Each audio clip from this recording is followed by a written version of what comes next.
미가서 6장 8절 제가 봉독합니다. 6장 8절 사람아 주께서 선한 것이 무엇임을 내게 보이셨나니 여호와께서 내게 구하시는 것이 오직 공의를 행하며 인자를 사랑하며 겸손히 내 하나님과 함께 행하는 것이 아니냐. 아멘. 오늘 미가서를 6장 7장 다 한번 마무리해 보도록 합니다. 미가서를 끝냅니다. 미가서는 구약의 성화론, 특별히 기독교 윤리와 관련해서 기독교 문화와 관련된 아주 중요한 우리 기독교 윤리의 원칙을 가르치는 소중한 본문이라고 말씀을 드렸습니다. 구약에서 기독교 윤리, 문화 이러면 아모스서, 정의가 하수처럼 흐르게 하라라고 하는 이 아모스서를 꼭 기억하셔야 되고요. 또 6장 8절에 있는 것처럼 사람아 주께서 너에게 원하는 게 선한 것이 무엇임을 보이셨느냐? 여호와께서 내게 구하는 게 뭐냐? 돈을 많이 벌고 또 부자가 되는 게 아니라 신비 체험을 하는 게 아니라 공의와 인자를 사랑하며 겸손함으로 하나님과 동행하는 것, 이웃을 사랑하고 겸손히 하나님을 경외하라는 것, 바로 이 두 가지를 또 소개합니다. 미가서 6장 8절 또 꼭 기억하셔야 됩니다. 자, 신약으로 넘어오셔서 우리가 신약에서 기독교 윤리, 성화와 관련해서 집중적으로 핵심되는 그러한 성경은 어디 있죠? 신구약은 같은 주제 아래서 이렇게 전체 아래 또 살펴볼 수도 있어야 되고, 또 신구약 전체 66권 아래에서도 또 살펴보시고 7대 교리 안에서도 서로 조화를 꿰어 맞추면서 또 해석하는 훈련들을 부지런히 하셔야 됩니다. 또 그것이 십계명으로 윤리 안에 어떻게 또 펼쳐나가는지, 또 십계명이 각각의 계명 아래에 전체적으로 7대 교리와 어떻게 상호 조화를 이루는지 부지런히 이렇게 유기적인 그러한 관계를 묶어낼 수 있는 성경 해석 훈련들을 하셔야 됩니다. 이렇게 성경이 잘 엮어지고 떠오르고 깨닫고 성경이 사모함으로 강렬하게 여러분의 마음을 움직일 때에 우리는 그 말씀에 순종하게 되고 그 말씀을 따라서 살게 되는 한 걸음을 떼게 되는 겁니다. 성경을 해석하지 못하고 성경의 이 깊은 내용들을 깊이 적용해내지 못하면 성경과 함께 살아간다라고 하는 것은 그건 머나먼 얘기입니다. 그렇기 때문에 오늘날 한국교회가 성경과 상관없는 신앙생활을 한다라는 게 바로 이런 면 때문에 그런 것입니다. 부지런히 각 장이, 각 교리가 따로 노는 게 아니라 전체 성경이 전체의 중요한 교리와 함께 짜맞히듯이 정확하게 시스템화돼서 조직화되어서 그리고 논리적으로 정확하게 읽혀지고 또 그렇게 여러분의 삶에 필요한 부분에 적용되어질 수 있도록 훈련해 가셔야 됩니다. 자, 신약에는 어디 있죠? 야고보서. 로마서가 칭의와 관련된 대표적인 구원론의 성경이라면 야고보서는 행함으로 구원받는다라고까지 이렇게 표현할 정도로 아주 역설적인 반전의 이러한 표현을 써가면서 행위를 강조하는 이러한 부분들을 소개합니다. 그리고 또 하나가 있다라면 요한 1서, 2서, 3서는 교회론이 좀 더 중심입니다. 요한 1서가 좀 더 윤리론에 해당이 됩니다. 이렇게 신구약 66권 이거 다 외우셔야 돼요. 그래서 우리가 각 성경마다 핵심된 키워드, 핵심된 중심된 교리 정도는 기억하고 계셔야 돼요. 그것조차도 모르게 되면 우리가 큰 물줄기, 방향을 잊어버리게 됩니다. 이 성경이 도대체 뭘 말하고 있는 거지? 길을 잡지를 못하게 되는 것이. 그러면 최소한 신구약 전체에 있어서 66권의 각 장의 큰 주제는 무엇인지 먼저 잘 새겨보셔야 됩니다. 자, 6장은 8절을 중심으로 해서 이제 결론을 맺습니다. 결국 기독교 신앙이란 하나님을 진심으로 사랑하고 그리고 그러한 신앙의 열매로서 우리 이웃을 사랑하며 정의와 공의를 실현하는 그러한 윤리적 삶을 살아가는 것, 이게 기독교라는 거예요. 절대로 황홀경, 신비체험, 종교체험, 은사체험 이런 거 아닙니다. 그렇기 때문에 오늘날 오순절파의 이러한 신비주의적인 경건주의자들의 이러한 신비주의적인 또 장로교 안에 온건한 은사주의 형태로 이러한 방언운동이라든가 무슨 부흥체험이라든가 이런 온갖 신비체험을 추종하는 이러한 기독교의 모습들은 아주 비성경적인 것입니다. 까무러치고 떨고 이상한 무슨 예언을 한다라고 하면서 그렇게 아주 몰상식하고 비인격적인 그런 행동들을 할 게 아니라 성경을 깨닫고 경외함으로 예배드리고 그리고는 십계명을 따라 부지런히 우리 사회와 직장과 가정에 돌아가셔서 인격적인 우리 이웃을 사랑하는 섬기는 인격적인 성장을 이루어 가셔야 되는 것이에요. 이 말씀은 어디에 나오죠? 마태복음 같이 읽습니다.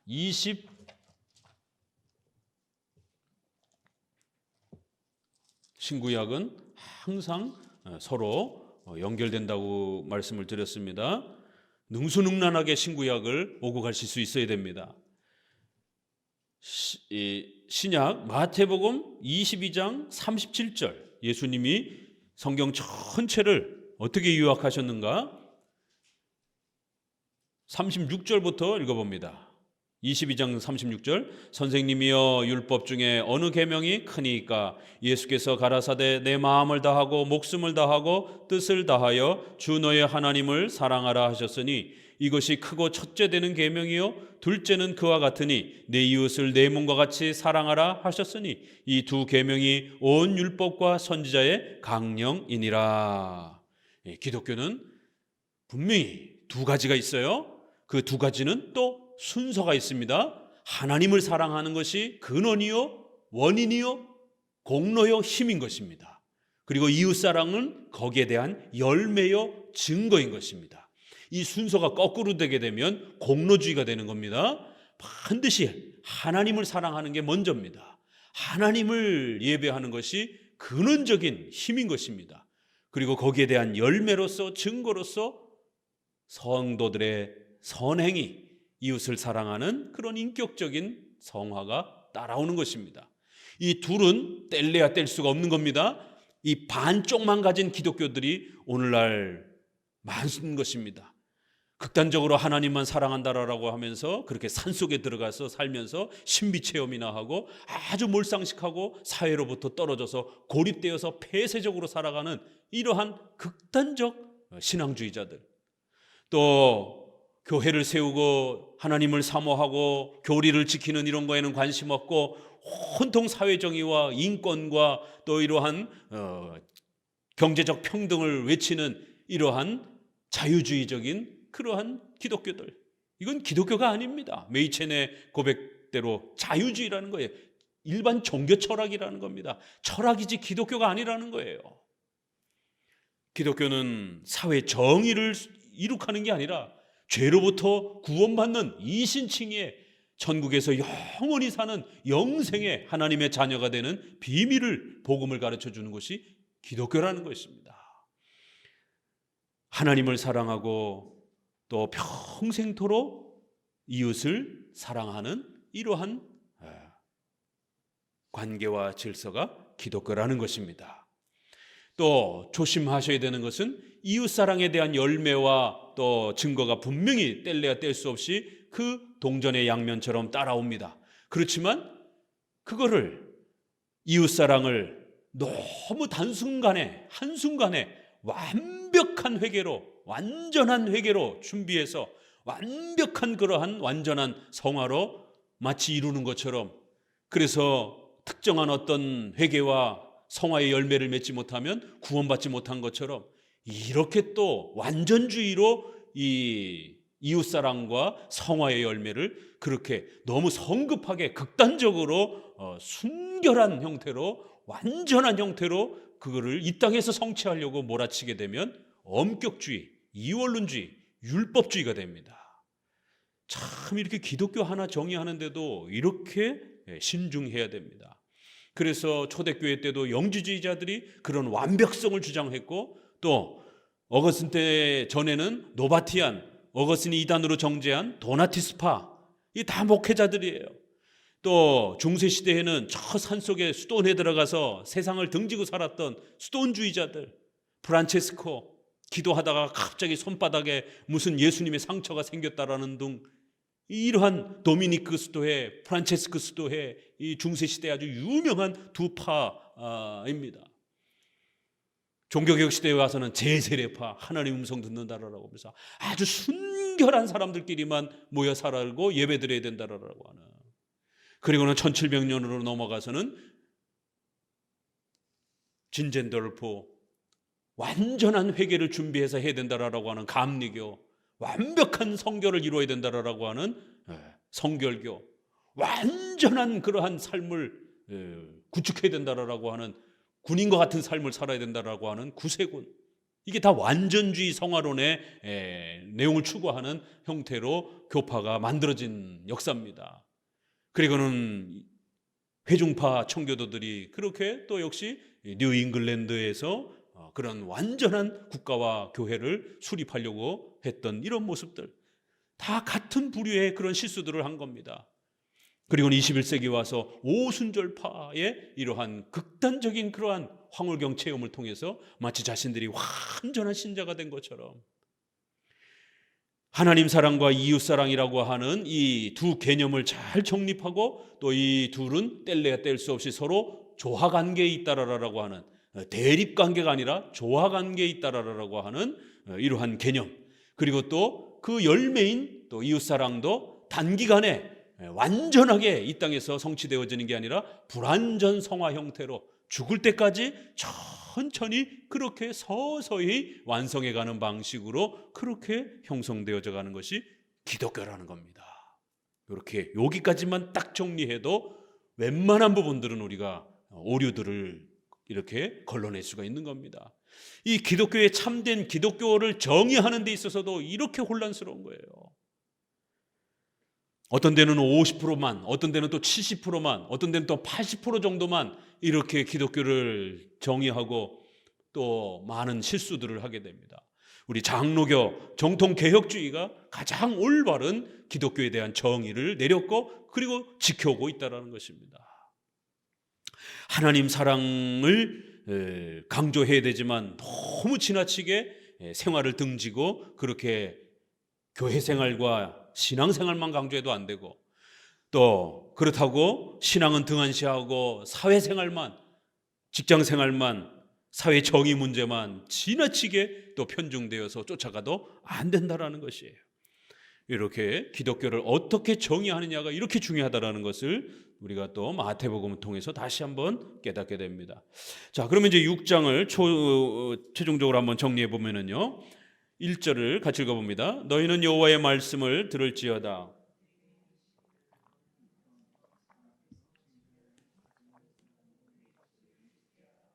너희 산들과 땅의 견고한 지대들아, 너희는 여호와의 쟁변을 들으라. 여호와께서 자기 백성과 쟁변하시며 이스라엘과 변론하실 것이라. 이렇게 하나님께서 이스라엘 백성들을 초대하시고 따져 묻는 이런 법적인 그런 어떤 대화의 모습이 선지서에 상당히 이렇게 즐겨 사용하는 편입니다. 하나님께서 은혜 언약을 맺어주셨기 때문에 내가 너희에게 과연 잘못한 게 무엇이냐, 너희가 잘못한 것이냐, 내가 잘못한 것이냐, 이제 이러한 법적인 그러한 책임을 확인하는 이러한 대화 장면은 은혜 언약의 배경입니다. 이런 것들도 다. 그래서 하나님은 너희에게 약속한 대로 최선을 다해서 너희를 도와줬다라는 거예요. 그러면 너희는 과연 하나님 앞에 어떻게 신실하게 살아왔는가 대답해 보라는 것이에요. 산천 초목을 불러 세우면서 이렇게 비유적으로 산들아, 땅의 견고한 지대들아, 강들아, 내 목소리를 듣고 모두 다 모여와서 너희들이 증인이 되어봐라. 내가 잘못했느냐? 과연 이스라엘 백성들이 잘못했느냐? 누가 잘못했느냐? 증인이 되어보라는 것이에요. 이스라엘과 변론하실 것이다라는 겁니다. 이르시기를 3절 내 백성아, 내가 무엇을 내게 행하였으며 무엇에 너를 괴롭게 하였느냐? 너는 내게 증거하라. 결국 기독교 윤리의 부패와 타락, 또 더 나아가서는 교회의 예배의 타락과 신앙의 타락에 대해서 하나님은 오늘 우리 시대에게 강력히 묻습니다. 하나님이 우리에게 잘못한 게 무엇이냐라고. 너희의 윤리가 이렇게 타락한 이유가 하나님 때문이냐라는 거예요. 너희 예배가 이렇게 타락한 이유가 하나님 때문이냐라는 거예요. 너희의 불성실함 때문 아니냐라고 이렇게 묻는 것입니다. 이것은 신론에 대한 근원적 질문입니다. 결국 윤리의 타락과 신앙의 타락은 어디를 향하여 가고 있습니까? 신론을 향해 가고 있는 것을 알 수가 있습니다. 아모스서도 마찬가지, 윤리의 타락을 집중적으로 살피고 설명하다가 결국 그 윤리의 타락은 신앙과 예배의 타락에서 온다라고 그렇게 책망합니다. 교회가 타락하고 성도들이 구원론의 이신칭의와 성화와 이러한 소중한 기독교 교리의 삼일체와 이성일인격에 대한 이런 소중한 교리들을 이해하지 못하게 되면 반드시 신앙이 타락하게 되어 있습니다. 신앙이 타락하게 되면 윤리가 타락하게 되어 있습니다. 그러면 성도들의 예배가 왜 이렇게 엉망진창이 되는가? 그 예배의 주인인 하나님을 고려하지 않는 거예요. 자기들이 즐기고 누리기 위해서 예배드리는 것이지 그 예배를 받으시는 하나님에 대한 생각이 별로 없는 겁니다. 하나님이 어떤 예배를 받을 것인가? 하나님께서 어떤 가르침들을 원하시는가? 하나님이 누구신가? 하나님은 어떤 분이신가에 대한 신론에 대한 관심이 사라지게 되는 거예요. 그러면 신앙도 타락하게 되고 윤리도 타락하게 돼 있습니다.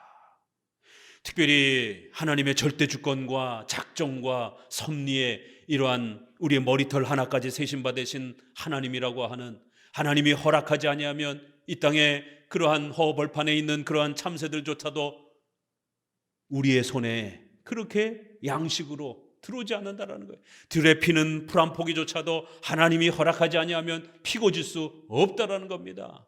우리 안에 일어나는 수많은 선한 일과 또 안 좋은 일, 모든 우리 생에서 일어나는 일들이 하나님의 허락하심이 아니면 절대로 일어날 수 없다라는 겁니다. 이 강력한 신관이 무너지게 되면 인간은 두려움에 빠지게 되고 교만에 빠지게 됩니다.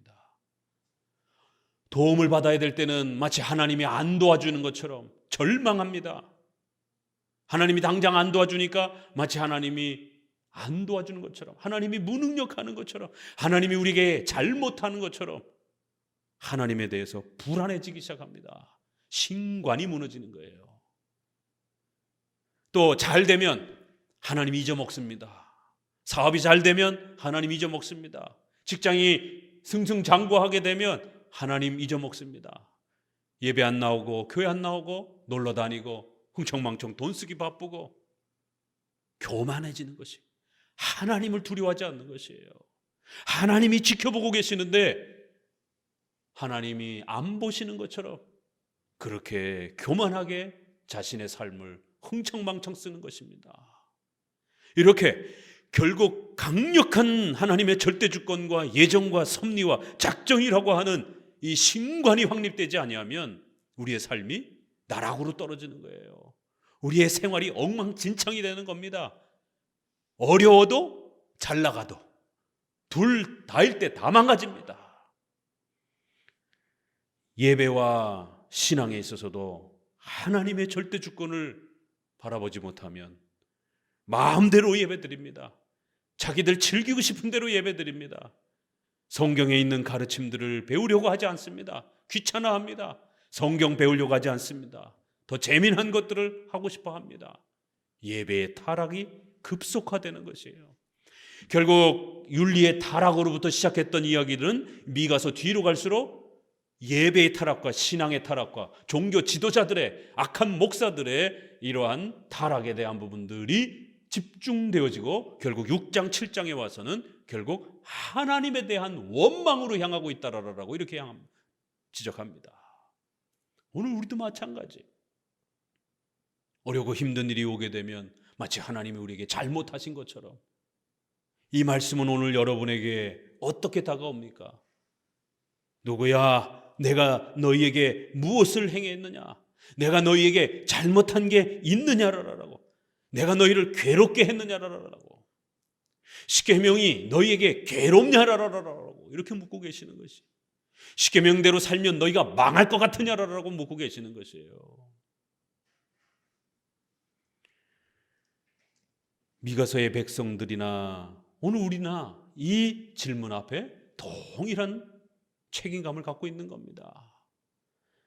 하나님께서 묻는 것이에요. 십계명대로 하나님이 요구하셨는데 십계명대로 살면 마치 우리가 망할 것처럼, 마치 하나님이 우리에게 잘못하고 계시는 것처럼, 장로교 예배처럼 시편 찬송 부르고 엄숙한 찬송 부르고 엄숙하고 경건하게 예배드리면 마치 성령 하나님이 역사하지 않을 것처럼, 마치 다 좋을 것처럼, 장로교 예배는 아주 고리타분해질 것처럼, 마치 하나님이 잘못된 예배를 우리에게 2000년 역사 속에 요구했던 것처럼, 우리의 7대 교리의 가치를 따라서 교회를 세우고 신앙생활을 하게 되면 신앙이 다 망가질 것 같습니까? 아니죠. 오히려 성경이 명령하는 대로 예배를 드려야 되고 성경이 가르치는 교리 앞에 우리 자신을 복종시킬 때에 하나님의 도우심과 위대한 하나님의 역사들을 우리는 또 배울 수 있게 되는 것입니다. 너는 내게 대답하라. 너는 내게 증거해라. 어디 할 말 있으면 해봐라 라고 물으시는 것이에요. 4절, 내가 너를 애굽 땅에서 인도하여 내어 종노릇하는 집에서 속량하였고 모세와 아론과 미리암을 보내어 내 앞에 행하게 하였었느니라. 내 백성아, 너는 모압 왕 발락의 꾀한 것과 부올의 아들 발람이 그에게 대답한 것을 추억하며 시딤에서부터 길갈까지의 일을 추억하라. 그리하면 나 여호와의 의롭게 행한 것을 알리라 하실 것이니라. 어디 얘기로 다시 돌아가죠? 항상 선지서는 첫 번째는 제일 먼저 성경의 핵심 교리인 출애굽으로 돌아가는 것이에요.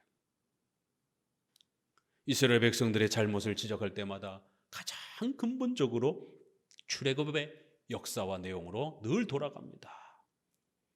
출애굽은 구약의 이신칭의 양자 성화를 가르치는, 예수 그리스도의 피로 우리가 죄가 면제되고 의롭게 되어지는 바로 이 위대한 구원의 역사를 가르치는 상징적인 그런 사건입니다. 종노릇하던, 사탄의 종노릇하던, 죄의 종노릇하던 그러한 우리들을, 모세와 아론을, 미리암을 보내서 애굽에서 그들을 무조건적으로 은혜로 그렇게 그들을 구해낸 것처럼 하나님께서는 오늘 우리를 죄와 사망에서 무조건적으로 예수 그리스도의 십자가의 희생을 통해서 우리를 구해 주신 것입니다. 이 근원적인 이신칭의가 흔들리게 되면 나머지 다 무너진다라는 거예요. 마치 하나님이 뭔가 우리에게 덜 준 것처럼, 부족하게 준 것처럼, 뭔가 여러분의 삶 속에 섭리의 도우심이 신속하게 해결되지 않은 것처럼 이렇게 불안해질 때마다 어디로 돌아가시라고요? 이신칭의로 돌아오셔야 됩니다. 하나님은 여러분에게 아낌없이 다 주셨습니다.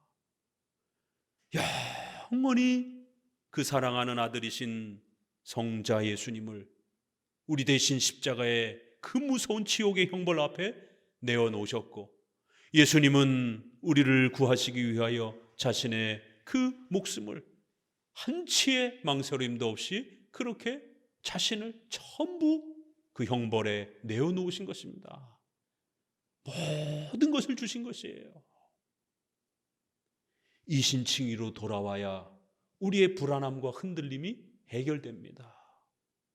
이신칭의가 견고하게 우리의 삶을 지탱하지 아니하면 조금만 바람이 불어도, 조금만 삶에서 그런 어려움이 닥쳐오게 되면 또 입이 삐죽삐죽 삐져나오는 거예요. 마치 뭔가 하나님이 잘못한 것처럼, 하나님이 뭔가 실수한 것처럼, 빨리 하나님이 안 도와주시는 것처럼 자꾸 뭔가 투덜투덜대게 되는 원망과 불평들이 또 우리 마음속에 그렇게 또 찾아듭니다. 이신칭의로 출애굽의 이 위대한 구원의 역사로 하나님께서 다시 한번 우리의 마음을 돌이킵니다. 내가 이렇게까지 너희에게 모든 걸 주면서까지 내 사랑하는 아들을 내어놓으면서까지 너희들을 사랑하고 너희들에게 은혜를 베풀었는데 내가 너희들에게 잘못했느냐라고 물으시는 것이. 6절을 같이 읽어봅니다. 내가 무엇을 가지고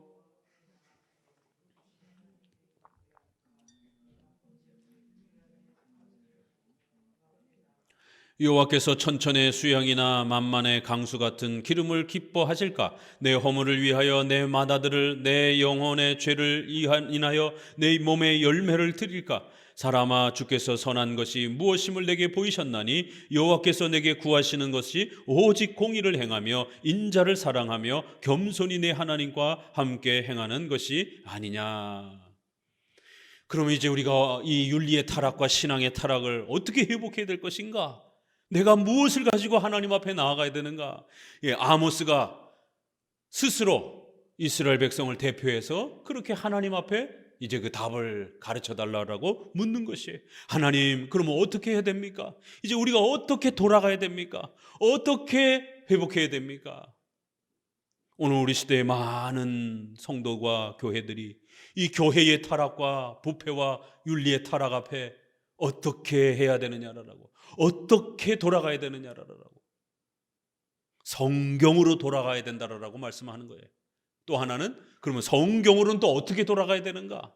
반드시 역사적인 신앙 고백을 따라 돌아와야 되는 겁니다. 사도신정과 웨스트민스터 신앙 고백이라고 하는 교회의 공교회적 신앙 고백을 따라서 성경으로 돌아와야지, 자기의 주관적인 그러한 성경 해석을 따라서 성경으로 돌아오게 되면 삼천포로 빠지게 되는 겁니다. 6장 8절은 그런 결론이기도 하는 것이에요. 하나님을 사랑하고 이웃을 사랑하라, 바로 이것이 핵심이다 라고 이렇게 표현을 합니다.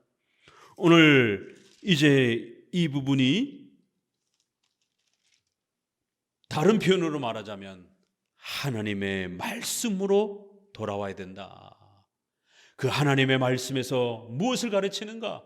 마태복음 22장의 성경의 큰 대강령은 하나님을 사랑하고 이웃을 사랑하는 것이다라는 거예요.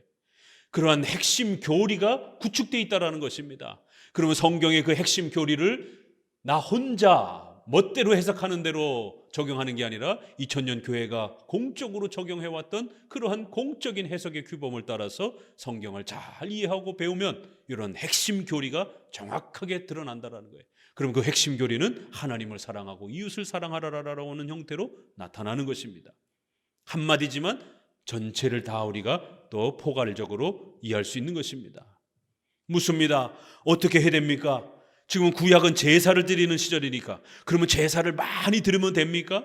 1년 된 송아지를 드리고 첨천의 수양이나 만만의 강수나 천천이면 얼마예요? 100만 아니에요. 만만이면 억인가요? 공이 8개니까 그렇죠? 1억 마리에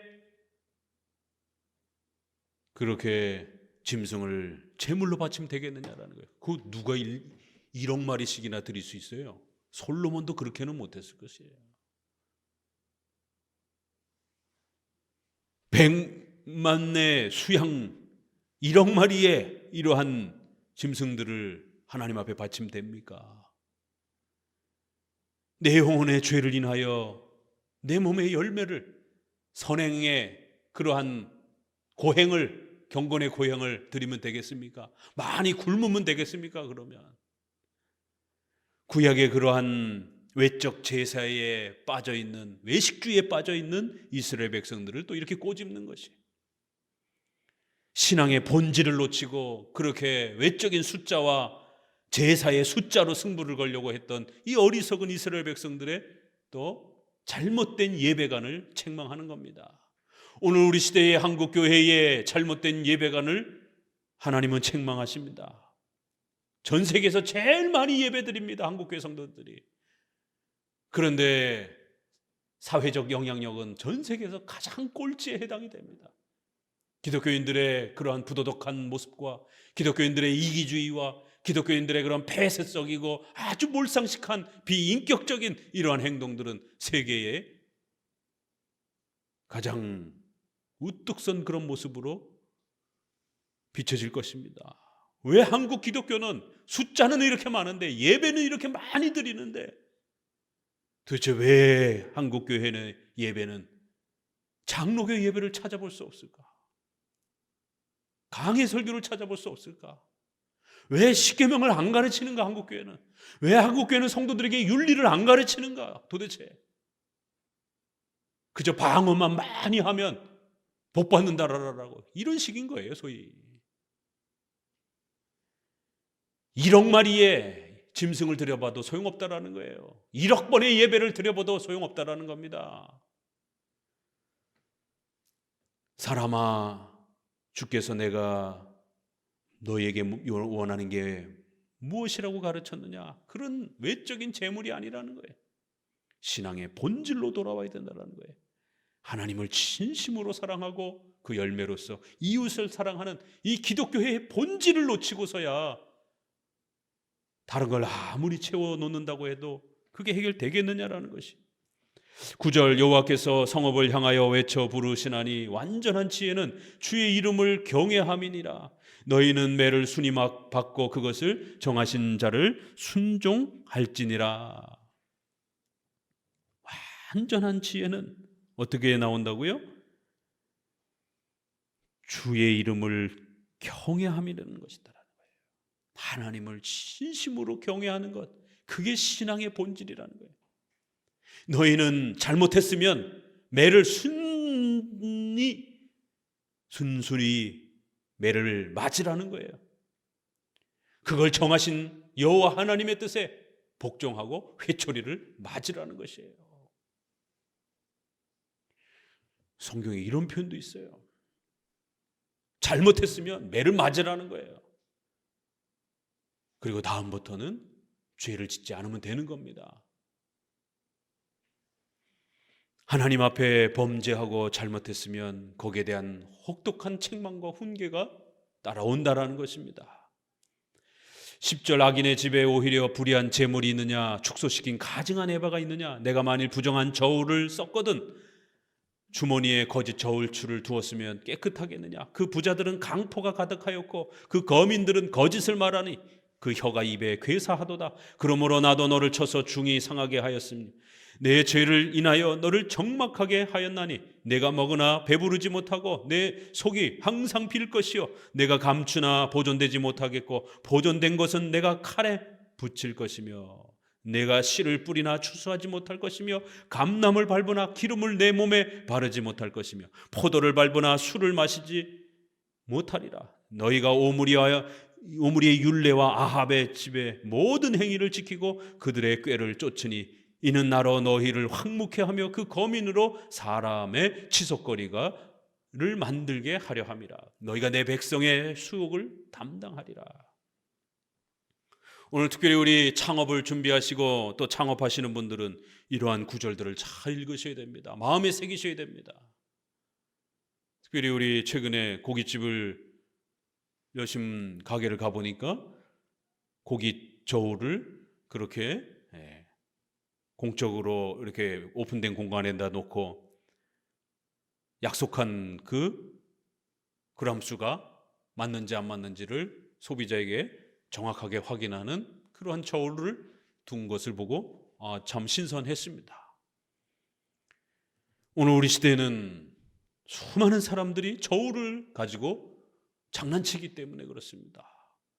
횟집에서 물고기의 그람수를 속이기 위해서 무거운 바구니를 쓴다든가 또 거기에 물을 또 넣는다든가 또 집게로 슬쩍 누른다든가 별짓을 다 하지 않습니까? 장사하시는 분들은 정말 이 말씀 앞에 두려워해야 됩니다.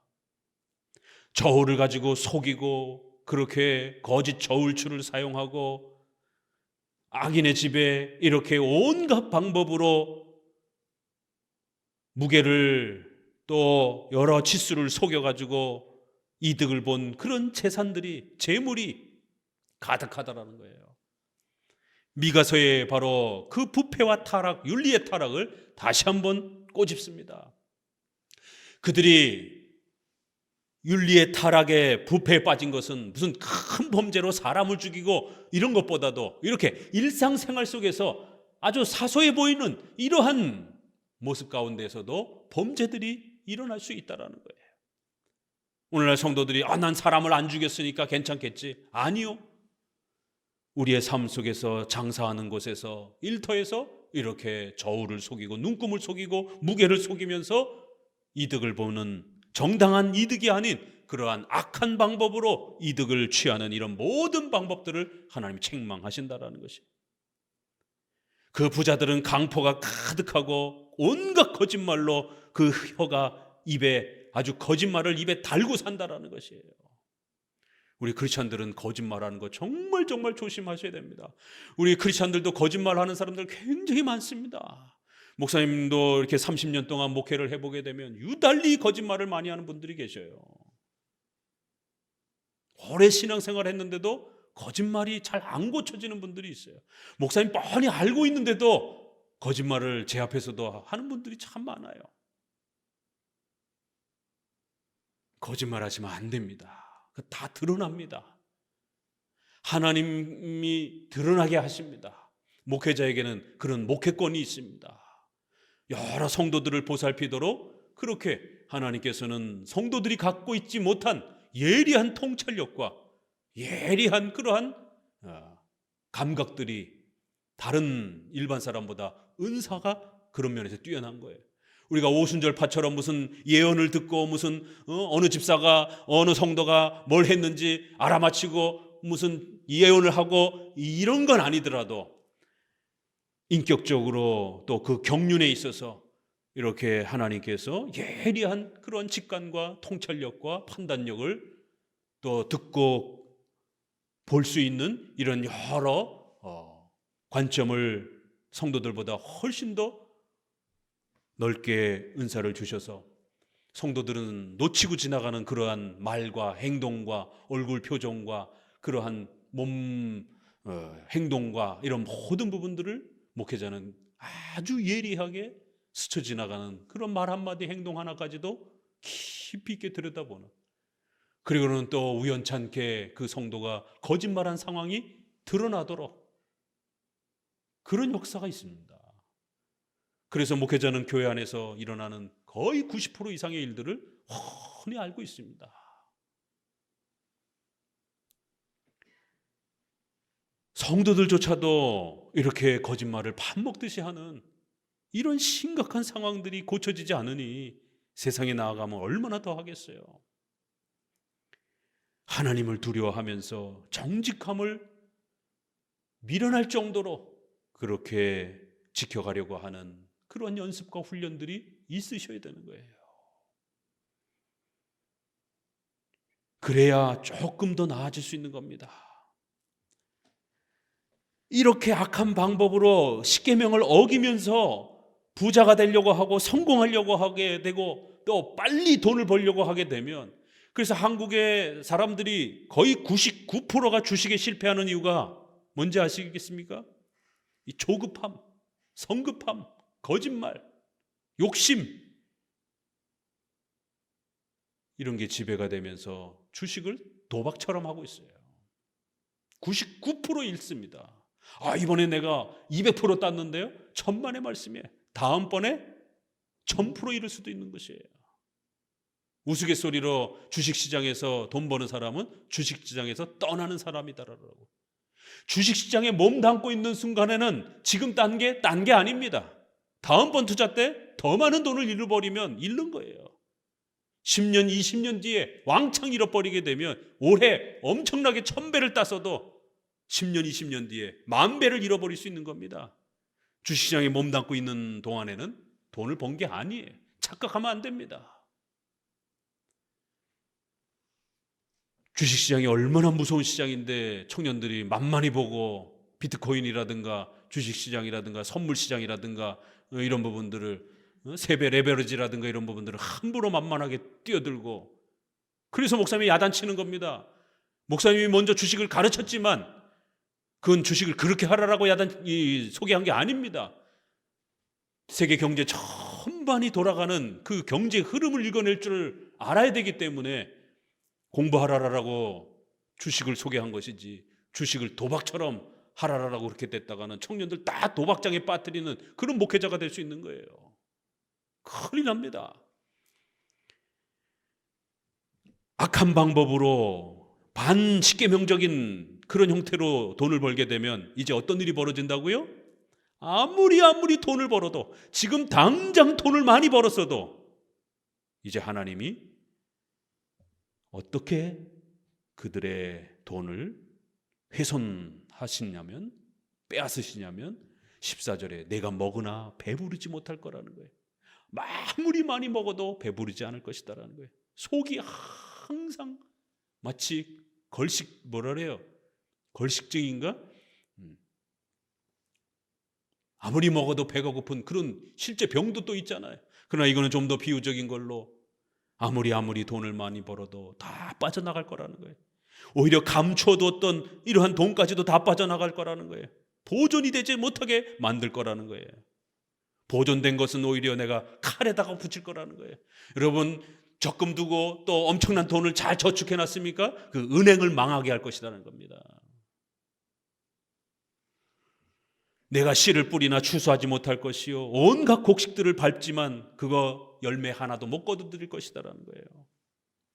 왜요? 너희가 오므리의 율례와 아합의 집의 모든 그 행위를 쫓아서 그렇게 악행들을 했기 때문이라는 거예요. 구약의 가장 악한 왕은 누구예요? 오므리 가문, 그 아합. 오므리가 처음 출발이에요. 선조예요. 거기 아합 이세벨 꼭 기억하셔야 됩니다. 북쪽의 가장 악독한 왕. 자, 그러면 당연히 남쪽에는 자기 아들을 제물로 바친 이런 미신의 풍속을 교회 안에까지 끌어들인 므낫세, 또 그 후에 아하스 정도 기억하셔야 돼요. 가장 악독한 왕 아하스, 므낫세. 이런 악행들을 행했다라고 책망합니다. 아무리 돈을 많이 저축해 놓아보라는 거예요. 그거 한순간에 다 없어질 것이다라는 겁니다. 명심하셔야 됩니다. 부정직한 방법으로, 포악스러운 방법으로, 악한 방법으로 그렇게 돈을 벌게 되면 그 돈이 여러분의 것이 되지 않습니다. 여러분의 것으로 오래도록 남아있지 않게 됩니다. 7장으로 넘어갑니다. 재앙이로다 나여 나는 여름 실과를 딴 후와 포도를 거둔 후 같아서 먹을 송이가 없으며 내 마음에 사모하는 처음 익은 무화과가 없도다. 이와 같이 선인이 세상에 끊쳤고 정직자가 인간에 없도다. 무리가 다 피를 흘리려고 매복하며 각기 그물로 형제를 잡으려고 하고 두 손으로 악을 부지런히 행하도다. 그 군장과 재판자는 뇌물을 구하며 대인은 마음에 악한 사욕을 바라며 서로 연락을 취하니 그들의 가장 선한 자라도 가시 같고 가장 정직한 자라도 찔레 울타리보다 더하도다. 그들의 파수꾼들의 날 곧 그들의 형벌의 날이 임하였으니 이제는 그들이 요란하리로다. 너희는 이웃을 믿지 말며 친구를 의지하지 말며 내 품에 누운 여인에게라도 내 입의 문을 지킬지어다. 아들이 아비를 멸시하며 딸이 어미를 대적하며 며느리가 시어머니를 대적하리니 사람의 원수가 곧 자기 집안의 사람이로다. 이거 어디서 많이 들었던 구절이죠? 마태복음에 예수님이 오심으로 인하여 신앙이 갈등이 일어나게 되면 이렇게 혈육지간에라도 신앙을 이해하지 못하고 신자들을 핍박하고 조롱하는 이러한 갈등들이 임하게 될 것이다라고 예수님이 경고했던 그 구절입니다.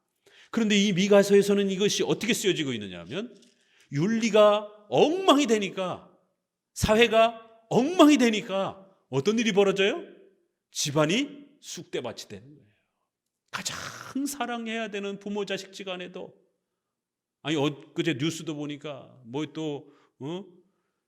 자식이 말을 안 듣는다고 부모가 술을 먹고 어떻게 자식하고 대화하다가 칼로 자식을 찔러 죽이고, 또 부모는 또 자식은 또 어떤 가정은 또 부모가 용돈을 안 준다라고 엄마가 또 야단쳤다라고 해서 그 중학생 고등학생 녀석이 집에다 불을 지르고 부모를 그렇게 상해해가지고 존속살인들이 뉴스에 이틀 걸러 한 번씩 쏟아져 나옵니다. 가장 아끼고 사랑해야 되는 가족조차도 붕괴가 된다는 거예요. 신관이 무너지면 예배와 신앙이 파괴가 되고, 신앙과 예배가 파괴가 되면 가정, 사회, 국가 엉망이 된다는 겁니다. 시어머니와 며느리가 싸우고, 아버지와 아들이 싸우고, 딸과 어미가 싸우면서 집안이 엉망진창이 되어서 서로 물고 뜯는 그런 악행들이 벌어진다는 거예요. 재앙이로다, 재앙이로다. 어떤 과실도 제대로 먹을 수 없는 이러한 심각한 곤핍함들이 불어닥쳤다라는 거예요. 왜냐하면 이 세상에 정직한 자가 없다라는 거예요. 선인이 없다라는 거예요. 정직하게 사는 사람들을 다 조롱하고 사회적으로 매장시켜서, 올바른 목소리 내는 사람들을 다 매장시켜서 이 사회에 정직한 사람들을, 의로운 사람들을 찾아볼 수가 없더라는 거예요. 두 손으로 악을 부지런히 행하며 재판장들과 위정자들은 온갖 뇌물로, 사리사욕으로 그렇게 자기들의 배를 채우고, 그들의 가장 훌륭하다라고 취하는 사람조차도 뭐라고요? 찔레, 가시, 그러한 나무만도 못하다라는 거예요. 지금 이스라엘을 지금 이렇게 책망하는 겁니다. 이스라엘의 지금 사회적 모습이 이렇게 엉망진창이 되었다라는 거예요. 십계명을 배우지 않으니까 이런 일들이 벌어지는 거예요. 교회 안에서 십계명을 안 가르치니까 성도들이 윤리의 근원적 원칙들을 다 까먹는 겁니다. 하나님이 원하시는 우리 삶의 윤리의 기준들이 무엇인지를 전혀 모르는 것이. 그러니까 그들의 삶이 엉망진창이 되는 거예요. 그래야 5절에도 이웃도 믿지 말고, 친구도 믿지 말고, 내 품에 누운 아내도 믿지 못할 정도가 된다라는 거예요. 왜요? 뒤통수 치니까. 기껏 믿어가지고 사업자금 빌려줬더니만 친구가 사업자금 가지고 날랐어요. 같이 동업했더니만 사업자금 가지고 날라버렸습니다. 뒤통수 맞는 거예요. 남편이 로또를 당첨을 받았더니만 부인 몰래 그렇게 도망을 가버렸어요. 부인이 로또를 맞았더니만 남편 몰래 도망을 가버렸어요. 바람이 났어요. 가장 가까워야 될 남편과 아내조차도 믿을 수 없는 그런 사회적 부패와 타락이 난무하다라는 것이. 오늘 우리 시대는 어떻습니까? 자기 부인을 믿을 만합니까? 자기 남편을 믿을 만합니까? 자기 자식을 믿을 만합니까? 자기 부모를 믿을 만합니까? 부모 때문에 자식의 인생이 망가지는, 부모가 그렇게 자식한테 돈 달라라고 술 먹고 행패 부리고, 자식의 그 모든 돈을 뜯어다가 도박하고 술 먹고, 거꾸로도 마찬가지죠. 자식이 왼수라라고 하는 이런 말처럼 사업한다라고 맨날 흥청망청 쓰고, 또 부모한테 와서 돈 달라라고 그러고, 마찬가지예요. 이런 부분이 서로 가정이 붕괴가 된다는 거예요. 신앙이 무너지면 사회가 무너지고, 사회가 무너지면 가장 가까워야 될 가정조차도 다 파괴가 된다는 겁니다. 이 땅에서 지옥을 맛보게 되는 거예요. 그래서 하나님의 경고를 들어야만 되는 겁니다. 신관을 회복해야 되는 거예요. 예배를 회복해야 되는 겁니다. 그래야 우리의 삶이 안전하고 건강하게 살아갈 수 있는 윤리적 회복을 맛볼 수 있는 겁니다. 자, 7절부터 같이 읽어봅니다. 오직 나는 여호와를 우러러보며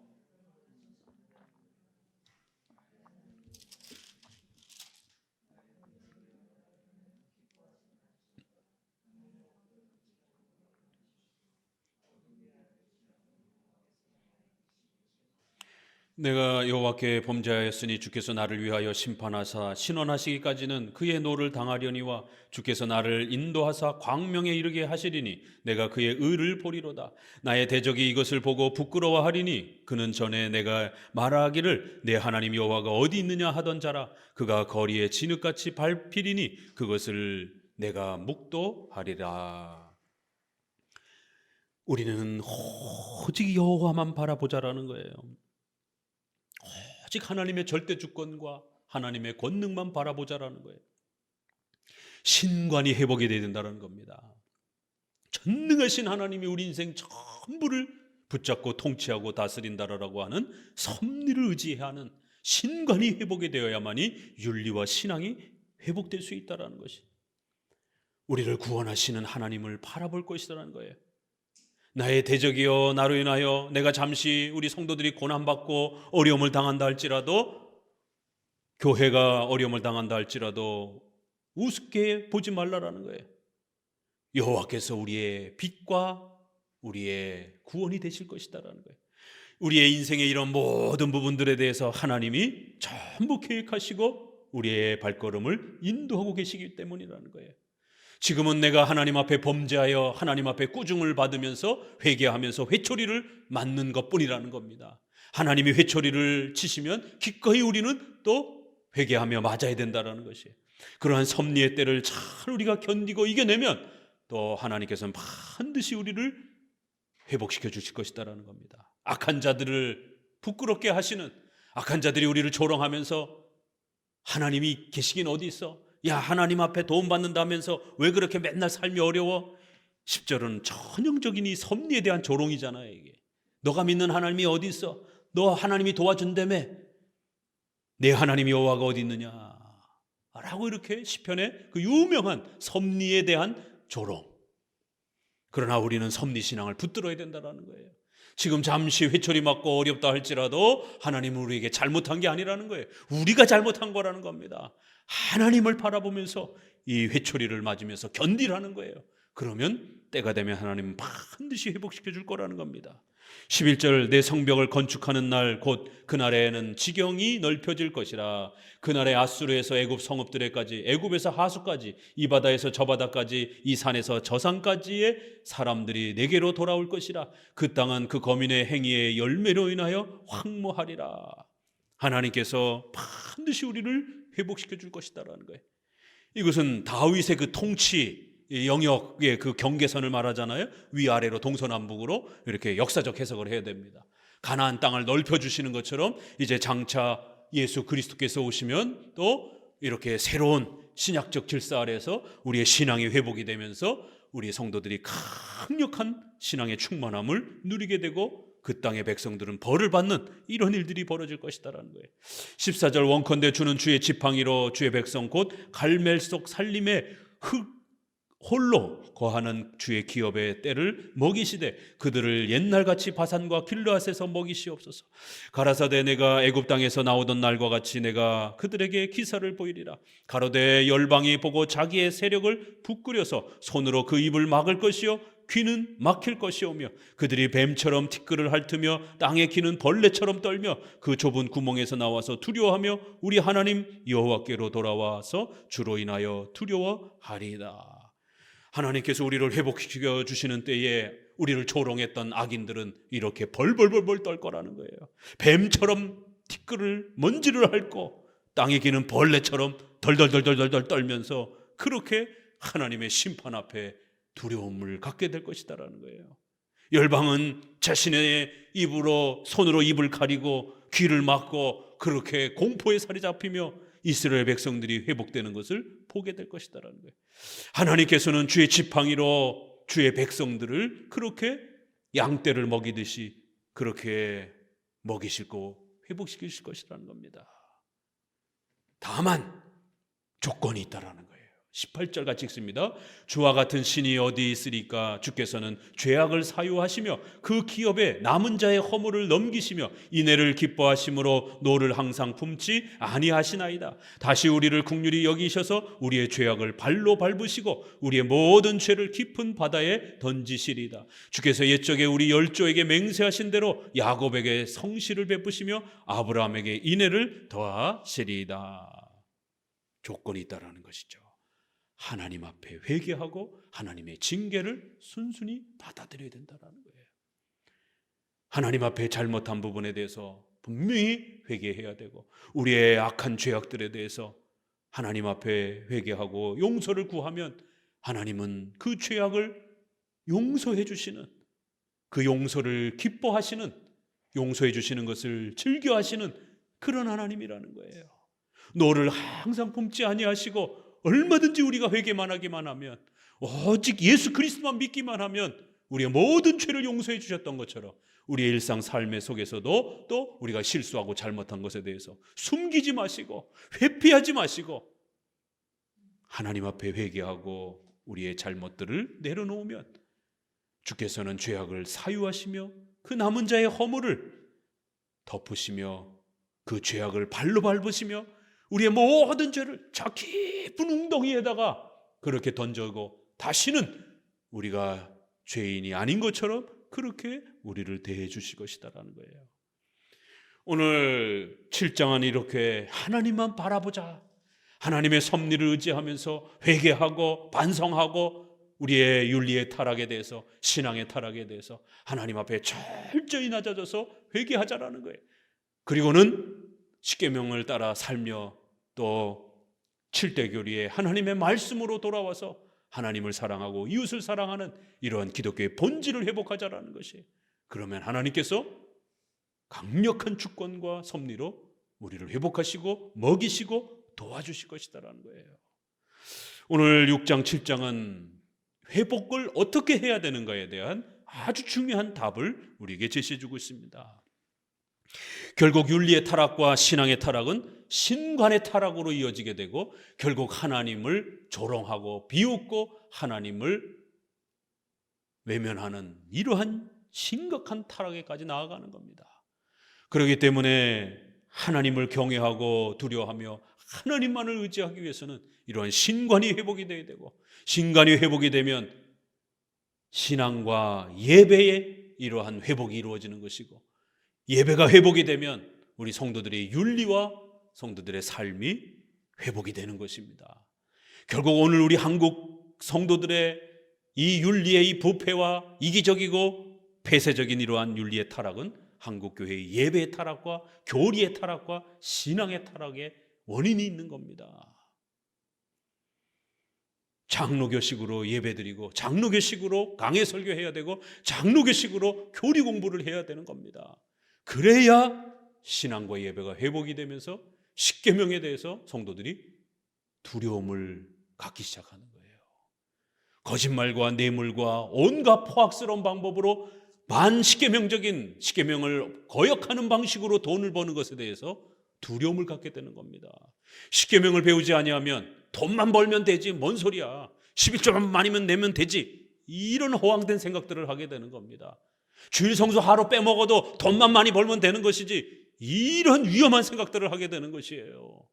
십계명을 배우게 되면 거짓말과 뇌물과 탐욕과 속임을 두려워하기 시작하게 됩니다. 내 눈앞에 큰 돈을 벌 수 있는 기회가 성큼 다가와도 그거 함부로 손대지 못하게 됩니다. 부들부들 떨게 됩니다.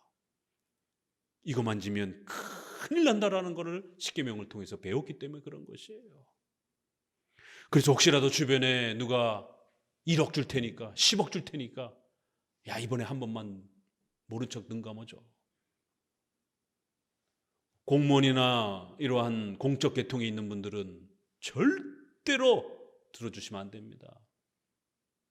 얼마 전 뉴스에도 그렇게 공무원인가 친구의 부탁을 해가지고는 서류를 그렇게 조작했다가 공무원도 처벌받고 그 사람도 처벌받고, 그 공무원의 고위직에까지 들어가기까지 얼마나 많은 노력들을 했겠습니까? 근데 그 친구의 한 번의 부탁을 거절 못해가지고 아무 일 없었을 때는 괜찮았죠. 그러나 감사를 받으면서 결국 탄로가 났고 결국 공무원도 징계를 받는,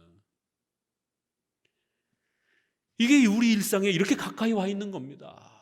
그래서 아무리 큰 돈으로 유혹한다 할지라도 원칙에 벗어난 부분에 대해서는 함부로 손을 대면 큰일 나는 거예요. 그건 내 돈이 아닙니다. 그렇게 생각하셔야 돼요. 이건 내 돈이 아니다라는 거에 대해서. 우리가 주의를 어기면서 벌려고 할 때 그건 내 돈이 아니라고 생각해야 돼요. 주일 하루 더 일해가지고 더 큰 돈을 벌 수 있겠죠. 그러나 더 큰 병이 걸려가지고 10배로 돈이 더 나가, 치료비가 나갈 수도 있습니다. 갑자기 암이 걸릴 수도 있는 것이고, 갑자기 교통사고가 나서 다리를 부러뜨릴 수도 있고 장애인이 될 수도 있는 것이고, 더 큰 이익을 이룰 수 있다는 걸 명심하셔야 돼요. 오늘 6장 7장에 이렇게 아주 상세하게 우리 일상생활에 우린 안 그렇겠지라고 이렇게 놓쳤던 이런 부분들까지 다 조목조목 짚어가면서 아니다라는 거예요. 우리도 얼마든지 실수할 수 있다는 겁니다. 저울을 속이고 거짓말하고 그렇게 조금씩 악한 방법으로 돈을 가득가득 모아놓은 것에 대해서 하나님이 전부 다 사라지게 만들 것이다라는 거예요.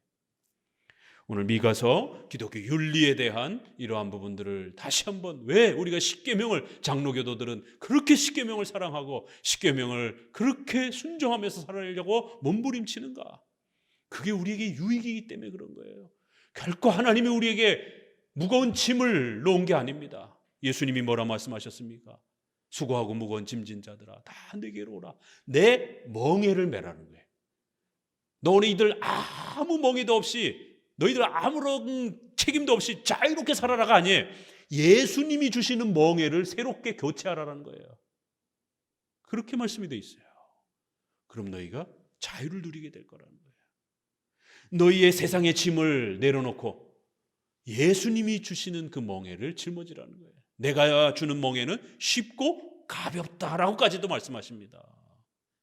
예수님이 주시는 멍에는 십계명인 것이, 오직 예수님을 믿으라는 복음의 초청인 것입니다. 이건 결코 무거운 게 아니에요. 우리를 살려주는 멍에입니다. 이것을 따라 살아야 우리 성도들이 안전하게 살고 이 땅에서 또 행복한 삶을, 또 부유한 삶을 또 얻게 되는 것입니다. 우리 성도들 미가서를 잘 배워서 그러한 성화의 거룩함을 이루어 가시기를 주의 말씀으로 권면을 드립니다. 기도합니다.